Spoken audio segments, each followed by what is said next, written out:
مسند احمد کی حدیث پاک ہے اور حدیث نمبر 22819 ہے۔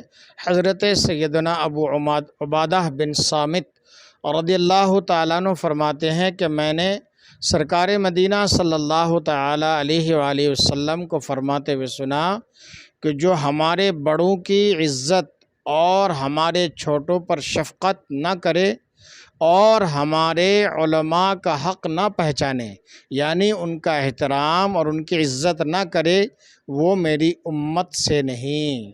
آج یہ چیزیں بھی ہمارے سماج کے اندر سے مفقود اور ختم ہوتی جا رہی ہیں۔ آج ہمارے بڑے چھوٹوں پر شفقت سے پیش نہیں آتے، ہمارے چھوٹے بڑوں کی عزت نہیں کرتے ہیں، اور علماء کو تو لوگوں نے بالائے طاق رکھا ہے، پشت کر دیا ہے، ان کی عزت کا جنازہ نکالا جا رہا ہے، عالموں کی کوئی قدر نہیں ہو رہی ہے۔ یہی وجہ ہے کہ آج زمانوں کی نظر میں، دنیا کی نظر میں مسلمان ہر جگہ ذلیل و خوار اور پٹتا اور کٹتا ہوا نظر آ رہا ہے۔